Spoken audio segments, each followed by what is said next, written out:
नमस्ते, जय हिंद दोस्तों। आप सभी का स्वागत है आपके अपने इस यूट्यूब चैनल पर। तो आज हम राजस्थान वीडियो के अंदर जो एक राजस्थान की अर्थव्यवस्था का एक टॉपिक दिया हुआ है कि बेरोजगारी एवं दरिद्रता, आज हम वो स्टार्ट करेंगे। ठीक है। और बेरोजगारी एवं दरिद्रता यानी बेरोजगारी एवं गरीबी। ठीक है। आज हम बिल्कुल बेसिक से लेकर लास्ट तक कंप्लीट करेंगे इस टॉपिक को। और सबसे पहले हम राजस्थान की जो श्रम शक्ति है उसको देखेंगे, उसके बाद बेरोजगारी, उसके बाद दरिद्रता यानी गरीबी, उसके बाद इनको सुधारने के लिए जो राजस्थान सरकार द्वारा जो योजनाएं चलाई जा रही है ना, उनको देखेंगे। ठीक है। इस प्रकार से हमारा ये टॉपिक कंप्लीट हो जाएगा। तो चलिए स्टार्ट करते हैं। सबसे पहले राजस्थान की श्रम शक्ति देखते हैं। तो श्रम शक्ति के अंदर सबसे पहले जानिए कि श्रम शक्ति के अंदर किन किन लोगों को शामिल किया जाता है। तो 15 ईयर से लेकर 60 वर्ष तक की एज जिन लोगों की है उनको श्रम शक्ति के अंदर माना जाता है। 15 से 60 तक की एज है ना जिनकी, वो श्रम शक्ति के अंदर आते हैं। ठीक है। ये मेन याद रखना ये, क्योंकि आपके अंदर वो पेपर के अंदर क्वेश्चन आएगा ना, उसके अंदर एक पॉइंट आ जाएगा कि 15 से 65 तक माना जाता है, तो वो गलत हो जाएगा। 15 से 60 तक की एज हो वो श्रम शक्ति के अंदर आते हैं। उसके बाद देखते हैं राजस्थान की जो कार्यशील जनसंख्या कितनी है, वर्क पार्टिसिपेशन रेट WPR। ठीक है। वो देखते हैं कितनी है, WPR कितनी है कार्यशील जनसंख्या। वो है राजस्थान की कितने प्रतिशत है, 43.6%, यानी 299 लाख, लगभग 3 करोड़ हो जाएगी। ठीक है। ये कार्यशील जनसंख्या है, मतलब 15 से 60 वर्ष तक की एज के लोग कितने हैं, लगभग 3 करोड़, यानी मतलब आधे आधे से कम है, 43.6% है। ठीक है। कार्यशील जनसंख्या ये याद रखना, 43.6% है। उसके बाद जो इंडिया की WPR है ना, इंडिया की जो कार्यशील जनसंख्या है वो 39.88 है। मतलब ये एक फैक्ट मिल गया कि इंडिया की WPR राजस्थान की WPR से कम है। ठीक है।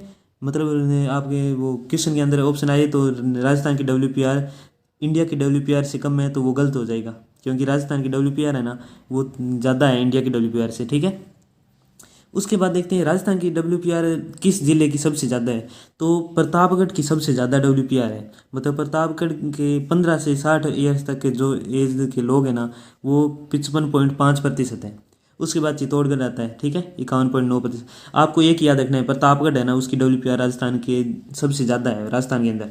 ठीक है। और मिनिमम WPR मतलब वर्क पार्टिसिपेशन रेट यानी कार्यशील जनसंख्या मिनिमम किस जिले की है, तो जयपुर की है। ठीक है। 37.2%। याद रखना दोस्तों। तो ठीक है। सेकंड सीकर की आ जाती है, मतलब हमारी राजधानी है ना उसकी WPR सबसे कम है, और प्रतापगढ़ की सबसे ज़्यादा है WPR, मतलब कार्यशील जनसंख्या सबसे ज़्यादा है। जयपुर की सबसे कम है। उसके बाद राजस्थान की ग्रामीण क्षेत्र की WPR है ना, राजस्थान के ग्रामीण क्षेत्र की कार्यशील जनसंख्या 47.3%, और 43.6% हमारी सीधी राजस्थान की WPR थी। ठीक है। 43.6% और 47.3% WPR है ना, ये ग्रामीण क्षेत्र की, मतलब राजस्थान की WPR से ग्रामीण क्षेत्र की WPR अधिक है राजस्थान की। और शहरी क्षेत्र की WPR 32.3% है, मतलब काफ़ी कम है शहरी क्षेत्र की। उसके बाद राजस्थान के अंदर पुरुषों की WPR यानी पुरुषों की कार्यशील जनसंख्या कितनी है, 51.5%। पुरुषों की कार्यशील जनसंख्या, पुरुष जितने पुरुष हैं उनमें से, मतलब 100 पुरुष मान लीजिए हैं, उसके अंदर से 51.5% पुरुष है ना वो 15 से 60 ईयर्स तक एज के हैं। ठीक है। कार्यशील जनसंख्या के अंदर आते हैं। उसके बाद राजस्थान की महिलाओं की WPR, राजस्थान की महिलाओं की कार्यशील जनसंख्या 35.1%। ठीक है। याद रखना, एक एक फैक्ट हमारे पेपर के लिए इम्पोर्टेंट है। ठीक है। उसके बाद राजस्थान का क्षेत्रवार से कुल प्रतिशत व्यक्ति जो WPR है, मतलब कार्यशील जनसंख्या, वो देखते हैं। तो राजस्थान के अंदर 4 प्रकार के वैसे मतलब माने जाते हैं, लोगों को अलग अलग मतलब बांटा जाता है 4 वर्गों में। एक तो किसान होता है जिसकी खुद की ज़मीन हो, एक खेतीहर मजदूर या खेतीहर किसान जो दूसरे के खेत में खेती करे, मतलब हैं। और तीसरा आते हैं घरेलू उद्योगों में संलग्न होते हैं जो। ठीक है। और एक आता है अन्य श्रमिक। तो सबसे पहले राजस्थान के जो किसान हैं, खुद की ज़मीन है जिसकी, वो राजस्थान के अंदर कितने हैं, 45.6%। ठीक है। 45.6% है राजस्थान के अंदर किसान जिसकी खुद की ज़मीन है।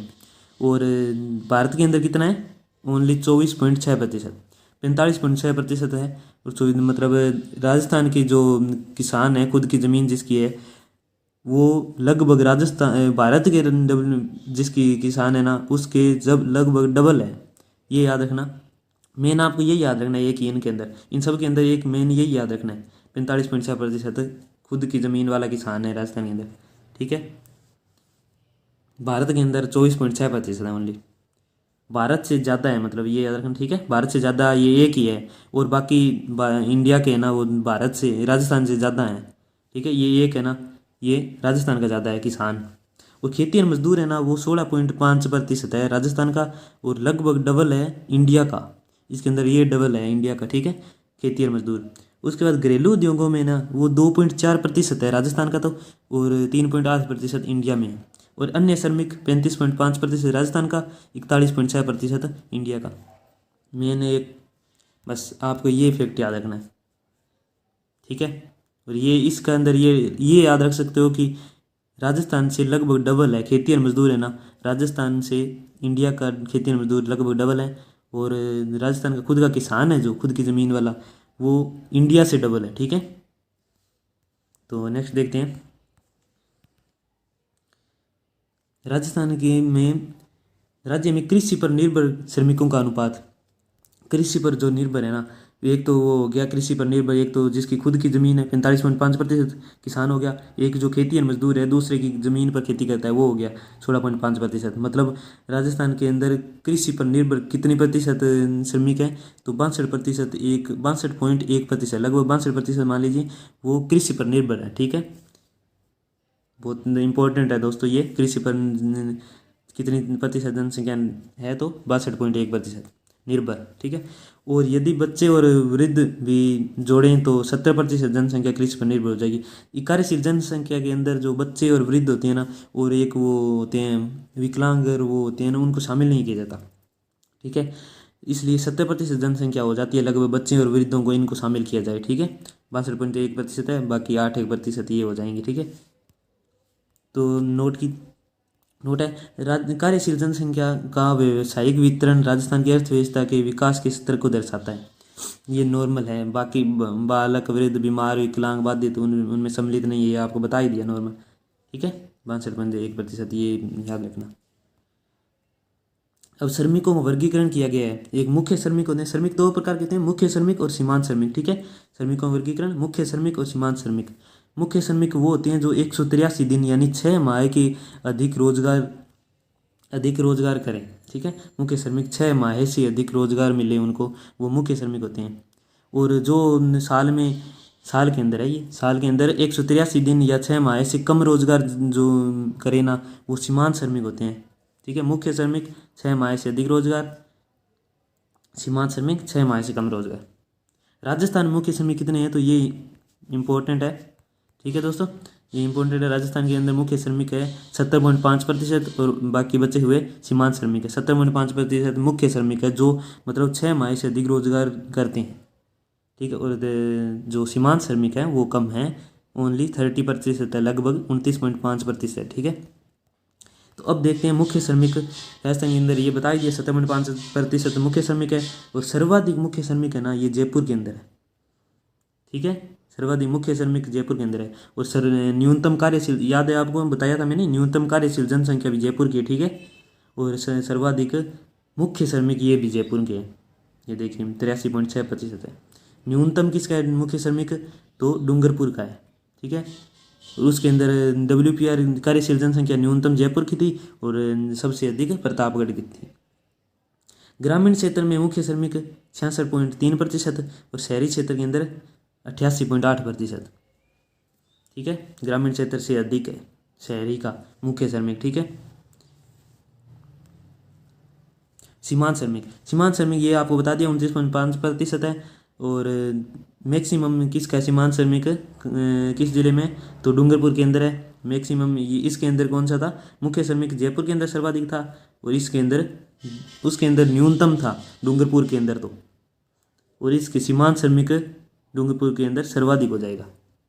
उल्टा करना है, सीधा सीधा उल्टा करना है। वहाँ पर जयपुर और डूंगरपुर था मुख्य श्रमिक के अंदर, जयपुर में सर्वाधिक थे और डूंगरपुर के अंदर न्यूनतम थे। और इसके अंदर सीमांत श्रमिक का नहीं, ये उल्टे कर देने वाला, डूंगरपुर में सर्वाधिक सीमांत श्रमिक होंगे और जयपुर के अंदर सबसे कम होंगे, ठीक है।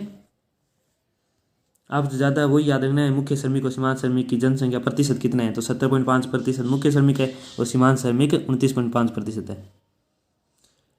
उसके बाद ये ग्रामीण क्षेत्र वाला ये भी देख लीजिए, ग्रामीण क्षेत्र के अंदर सीमांत श्रमिक 33.7% है, और शहरी क्षेत्र के अंदर 11.2% है, ठीक है। ये हो जाएगा।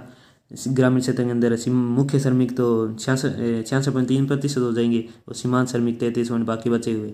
और शहरी क्षेत्र के अंदर मुख्य श्रमिक 88.8% हो जाएंगे और शहरी क्षेत्र के अंदर सीमांत श्रमिक बाकी बचे हुए 11.2%। ठीक है, तो राजस्थान में आश्रितता का अनुपात क्या है ये याद रखना। फैक्ट है, राजस्थान के अंदर आश्रितता का अनुपात 1.29 है। ठीक है, और राजस्थान के अंदर वो एक एमएलए का मत मूल्य भी होता है ना, वो 129 होता है। एक मतलब 129 मत मूल्य होता है एक एमएलए का। ये नॉर्मल इसलिए इससे जुड़ रहा था, नहीं इसलिए मैंने आपको बता रहा हूँ। 129 एमएलए का मत मूल्य होता है और इसके अंदर 129 के अंदर यहाँ पर पॉइंट लगाओगे ना तो वो 1.29 हो जाएगा आश्रितता का अनुपात। ठीक है, मतलब एक व्यक्ति पर 1.29 अन्य लोग भी निर्भर करते हैं। ये इसलिए है कि आश्रित हैं उन पर, एक व्यक्ति पर 1.29 लोग आश्रित हैं। आश्रितता का अनुपात कैसे निकाला जाता है, तो जो निर्भर और आश्रित जनसंख्या थी उसमें कार्यशील जनसंख्या भाग दे दिया। ठीक है, कार्यशील जनसंख्या कितनी थी 43.6% है। बाकी बचे हुए निर्भर और आश्रित होंगे और वो उसके अंदर निर्भर और आश्रित के अंदर कार्यशील जनसंख्या का भाग देंगे ना तो ये आश्रितता का अनुपात निकल जाएगा। ठीक है, एक एक फैक्ट याद रखना दोस्तों, बहुत इंपॉर्टेंट है सारे ये। और निर्भरता के अनुपात को संतुलित करने के लिए ये नॉर्मल है, 4 उपाय हैं जो ये मतलब ऑप्शन आ जाएंगे निर्भरता को संतुलित करने के लिए। निम्न में से कौन सा उपाय नहीं है आपको आसानी से पता लग जाएगा, ये थोड़ा देख लीजिए। परिवार नियोजन करके निर्भरता को संतुलित किया जा सकता है। आपको ही पता है कि जनसंख्या नियंत्रित होगी तभी निर्भरता घटेगी।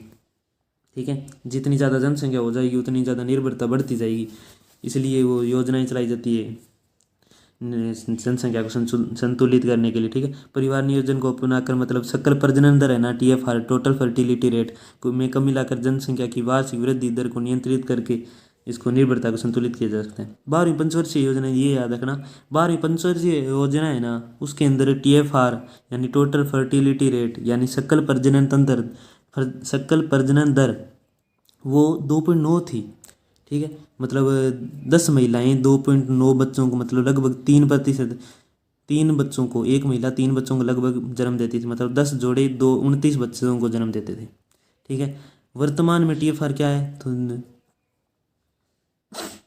वर्तमान में TFR क्या है, वही है 2.9। ठीक है, और 10 जोड़े 29 बच्चों को। तो लेकिन भारत की जो आदर्श TFR भारत सरकार द्वारा दी गई है ना वो 2.2 है, 2.2 है।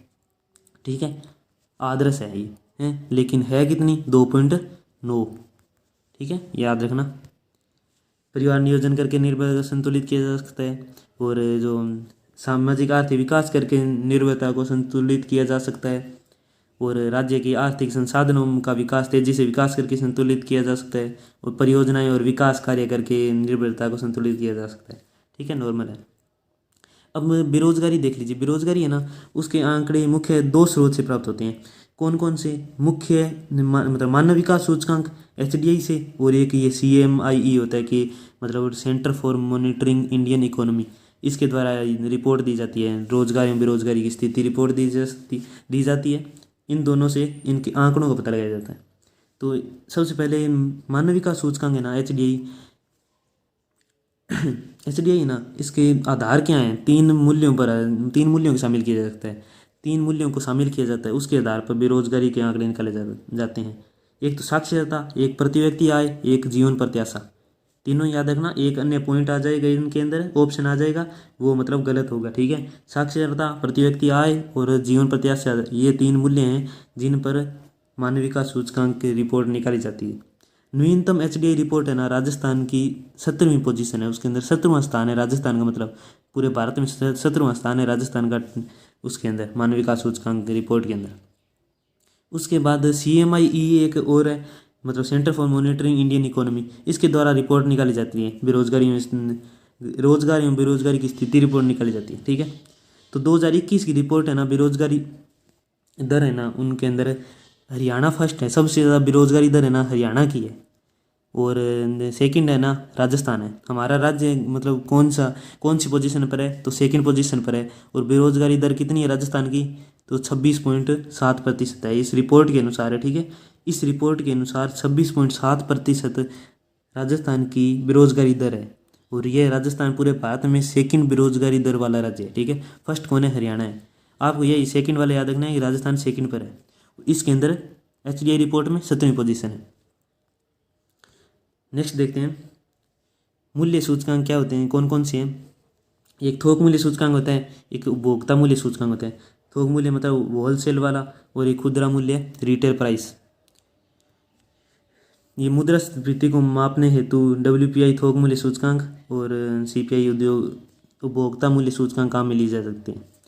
ठीक है, थोक मूल्य सूचकांक है ना, इसका आधार वर्ष यानी WPI का आधार वर्ष है ना, इसका 1999 और 2000 है। इंपॉर्टेंट दोस्तों, आधार वर्ष पूछे जाते हैं। आधार वर्ष 1999 2000 है थोक मूल्य सूचकांक का, और यह साप्ताहिक आधार पर निकाला जाता है। ठीक है, साप्ताहिक आधार पर थोक मूल्य सूचकांक निकाला जा सकता है। एक मासिक आधार पर आएगा आगे, वो देख लेना, मतलब एक ये आगे मासिक आधार पर आएंगे, ये साप्ताहिक आधार पर निकाला जाता है। ठीक है, और इसके अंदर 154 वस्तुएं शामिल हैं। इस मतलब मूल्य निकाला जाता है ना, मूल्य सूचकांक इसके अंदर। ये मेन तो यही याद रखना है, थोक मूल्य सूचकांक का आधार वर्ष क्या है, 1999 2000। ठीक है, उसके बाद उपभोक्ता मूल्य सूचकांक। उपभोक्ता मूल्य सूचकांक औद्योगिक श्रमिकों हेतु निकाला जाता है, और ग्रामीण श्रमिकों हेतु, और ग्रामीण एवं शहरी श्रमिकों हेतु, और कृषि श्रमिकों हेतु। ये 4 प्रकार से निकाला जाता है। उपभोक्ता मूल्य सूचकांक है ना, 4 प्रकार से सूचकांक तैयार किए जाते हैं और प्रति माह तैयार किए जाते हैं। सॉरी दोस्तों। उसके बाद औद्योगिक श्रमिकों हेतु है ना CPI मतलब उपभोक्ता मूल्य सूचकांक। इंडस्ट्रियल वर्कर्स औद्योगिक श्रमिकों हेतु आधार वर्ष इसका 2016 है। पहले क्या था, पहले 2001 था। ठीक है, अब क्या है 2016 है। अब वाला याद रखना है आपको, पहले वाला 2001 था, अब वाला क्या है 2016 है इसका, औद्योगिक श्रमिकों वाले का। और जयपुर और अलवर और भीलवाड़ा इनके केंद्र हैं। जयपुर, अलवर, भीलवाड़ा केंद्र हेतु यह निकाला जाता है औद्योगिक श्रमिकों वाला। और पहले अलवर है ना, इसके जगह अजमेर था। ठीक है, अलवर की जगह अजमेर था। जब 2016 में इसका आधार वर्ष रखा गया ना, उसी समय अजमेर को हटाकर इसके अंदर अलवर रख दिया। ठीक है, अलवर केंद्र कर दिया इसका। जयपुर, अलवर और भीलवाड़ा 3 केंद्रों हेतु निकाला जाता है। और यह किसके द्वारा निकाला जाता है, तो श्रम ब्यूरो शिमला द्वारा निकाला जाता है। जनवरी से दिसंबर के लिए जारी किया जा सकता है। जर्मनी से दिसंबर के लिए श्रम ब्यूरो शिमला के द्वारा औद्योगिक श्रमिकों हेतु। और इसका आधार वर्ष अभी क्या है 2016 है। 3 जिले हैं, जयपुर, अलवर, भीलवाड़ा। पहले अजमेर था, पहले आधार वर्ष 2001 था। ठीक है, तो ग्रामीण श्रमिकों हेतु है ना, ये सिर्फ गांव में निकाला जाता है। ठीक है, गांव के लोगों के लिए। ये तो पता ही लग रहा है, ग्रामीण श्रमिकों हेतु तो गांव वालों के लिए। तो ये किसके द्वारा, श्रम ब्यूरो शिमला के द्वारा, इसी के द्वारा। ये भी जनवरी से दिसंबर इसलिए याद रखना है क्योंकि दोस्तों ये है ना कृषि श्रमिकों वाला है ना, इसके अंदर जुलाई से जून है, बाकी सारे जनवरी से दिसंबर है। कृषि श्रमिकों हेतु निकाला जाता है ना, वो जुलाई से जून है।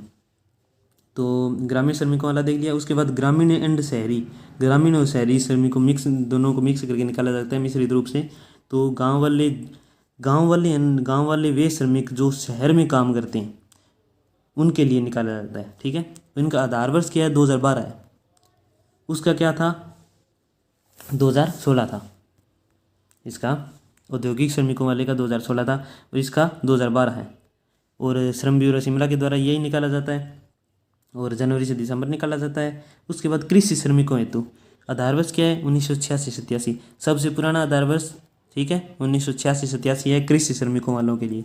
ठीक है, और ये निकाला किसके द्वारा है वो भी देख लीजिए। और जून और जुलाई इसका वो मतलब जून से जुलाई के लिए मतलब सॉरी दोस्तों जुलाई से जून के लिए निकाला जाता है। और केंद्रीय सांख्यिकी कार्यालय CSO नई दिल्ली के द्वारा निकाला जाता है। सबसे पुराना आधार वर्ष है कृषि श्रमिकों वाले का। ठीक है, ये देख लिए दोस्तों। इनका आधार वर्ष याद रखना और एक ये इसका याद रखना, ये अलग है सबसे क्योंकि इसके अंदर जुलाई से जून के लिए निकाला जाता है और केंद्रीय सांख्यिकी कार्यालय नई दिल्ली के द्वारा निकाला जाता है। ठीक है, उसके बाद हमने बेरोजगारी और मतलब श्रम शक्ति वाला देख लिया। अब इसके सरकार के द्वारा ना दरिद्रता को नियंत्रित करने के लिए जो योजनाएं चलाई जा रही है ना वो देख लीजिए एक बार। एक तो प्रति व्यक्ति आय कैसे निकाली जाती है। प्रति व्यक्ति आय शुद्ध घरेलू उत्पाद के अंदर कुल जनसंख्या का भाग देकर प्रति व्यक्ति आय पर कैपिटा इनकम निकाली जाती है। तो राजस्थान की पर कैपिटा इनकम है ना स्थिर कीमतों पर है ना 2000 स्थिर कीमतों के लिए आधार वर्ष कौन सा है तो 2011-12 स्थिर कीमतों पर राजस्थान की पर कैपिटा इनकम कितनी है 72,29,7। ऐसे याद रखना 72,29,7 है, ठीक है। 72,29,7 मतलब 72,297 रुपये पर कैपिटा इनकम है 2020-21 के अनुसार, ठीक है। 2020-21 का जो इकोनॉमिक सर्वे था ना उसके अनुसार है ये। और इसकी मतलब ये पूछेंगे कि मतलब 2019-20 से कितनी तुलना करनी है, तो 2019-20 की पर कैपिटा इनकम से राजस्थान की पर कैपिटा इनकम 2020-21 में ना घटी है, कितनी घटी है तो 7.77%, ठीक है। 72,29,7 पर कैपिटा इनकम है स्थिर कीमतों पर और 7.77 2019-20 से 2021 तक घटी है। प्रचलित कीमतों पर कितनी है, प्रचलित कीमतों पर 10,93,86 है, 10,93,86, ठीक है। 1,09,386, 10,93,86 है। स्थिर कीमतों पर 72,29,7 है। और ये कितनी घटी है, ये भी घटी है, दोनों ही घटी है। ये तो याद रखना कि 2019-20 से घटी है और 5.29% घटी है। ये पूरे फैक्ट याद रखने दोस्तों, ठीक है। उसके बाद जो योजनाएं चलाई जा रही है ना कुछ 2-3 वो देख लीजिए। एक तो मुख्यमंत्री युवा संबल योजना शिक्षित बेरोजगारों को बेरोजगारी भत्ता देने के लिए लागू कब की गई 1 फरवरी 2019 को। पारिवारिक आय 2 लाख से कम होनी चाहिए। राशि पुरुष को 3,000 मतलब 3,000 पहले थी, 1,000 अब 2020-21 वाला 21-22 वाला बजट था ना उसके अंदर जोड़ दिया है, 4,000 मिलती है पुरुष को। महिलाएं ट्रांसजेंडर को कितनी मिलती है 4,500, पहले 3,500 थी, ये भी 1,000 रुपये बढ़ा दी, ठीक है। उसके बाद विद्या संबल योजना, विद्या संबल योजना शिक्षित बेरोजगार द्वारा सरकारी विद्यालय में अध्यापन कार्य करवाया जाता है इसके योजना के तहत, ठीक है। और लागू कब की गई 1 अप्रैल 2021 योजना, ठीक है।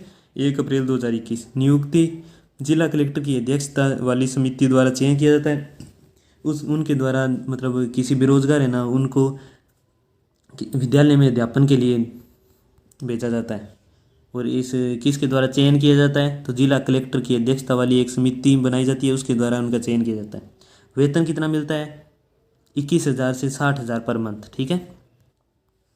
इसके बाद मुख्यमंत्री अनुप्रति कोचिंग योजना, ये कब हुई, घोषणा कब हुई 5 जून 2021 है। 5 जून 2021 को मुख्यमंत्री अनुप्रति कोचिंग योजना की घोषणा, ठीक है। इसके अंदर विभाग कौन कौन से विभाग हैं, जनजातीय क्षेत्रीय विकास विभाग, ये क्वेश्चन आया था पिछले कौन से एग्जाम में पता नहीं, एक एग्जाम में क्वेश्चन आया था कौन सा विभाग शामिल नहीं है, तो कौन कौन से हैं जनजातीय क्षेत्रीय विकास विभाग, एक सामाजिक न्याय एवं अधिकारिता विभाग, अल्पसंख्यक मामलात विभाग, ठीक है। ये 3 विभाग हैं। आय 8 लाख रुपये प्रति वर्ष से कम होनी चाहिए, ठीक है। पारिवारिक आय 8 लाख रुपये प्रति वर्ष से कम होनी चाहिए। अवधि 1 वर्ष के लिए, ये याद रखना अवधि 1 वर्ष के लिए। आगे एक योजना आएगी उसकी अवधि अलग है, इसलिए इसकी याद रखना अनुप्रति कोचिंग योजना की अवधि 1 वर्ष के लिए ओनली। और नोडल डिपार्टमेंट कौन सा है सामाजिक न्याय एवं अधिकारिता विभाग। आवास हेतु अलग से 40,000 रुपये, मतलब कोई घर से बहुत ज़्यादा दूर किसी कोचिंग में पढ़ने जा रहा है ना उसको आवास के लिए भी 40,000 रुपये अलग से दिए जाएंगे, ठीक है। उसके बाद देखिए मुख्यमंत्री कोरोना बाल कल्याण योजना, मुख्यमंत्री कोरोना बाल कल्याण योजना कोरोना में अनाथ हुए बच्चों के लिए घोषणा कब हुई 12 जून 2021, सब 2021 की योजना है, ठीक है। विभाग कौन सा है सामाजिक न्याय एवं अधिकारिता विभाग, इसका भी है और अनुप्रति कोचिंग योजना का भी था। राशि 1 लाख रुपये एक मुश्त, मतलब एक साथ शुरुआत में मिलेगी 1 लाख रुपये, बाद में 18 वर्ष एज तक पर मंथ 25 रुपये मिलेंगे, और 18 वर्ष एज कंप्लीट हो जाएगी ना 5 लाख रुपये एक मुश्त और मिलेंगे, अनाथ को मिलेंगे, ठीक है। सुविधा क्या मिलेगी 12वीं तक की फ्री शिक्षा मिलेगी, 12वीं तक की फ्री शिक्षा। अंबेडकर डीपटी वाउचर योजना है ना उसके तहत आवासीय सुविधा मिलेगी। इसके तहत ये इस योजना की घोषणा हुई ना तभी एक विधवाओं के लिए भी इस योजना के अंदर राशि दी गई थी, वो भी ये भी 12 जून 2021 मतलब इसी दिन लागू की थी।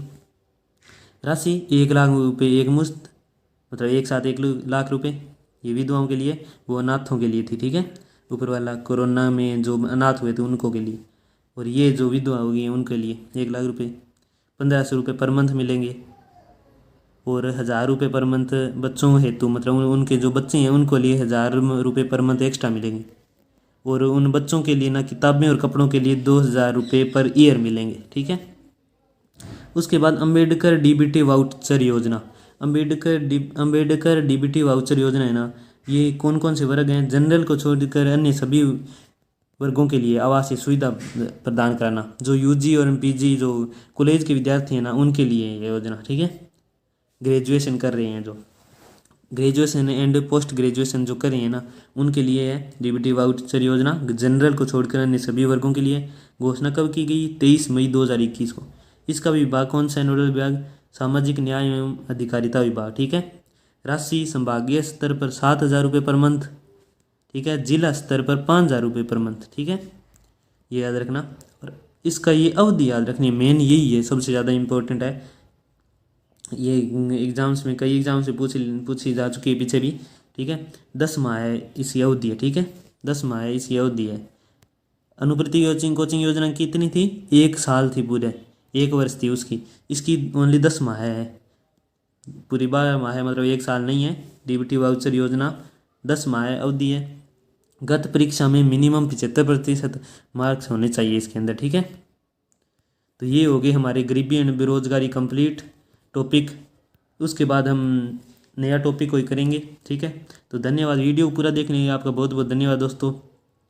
वीडियो को अच्छा लगे ना, वीडियो को लाइक ज़रूर कीजिएगा दोस्तों। धन्यवाद।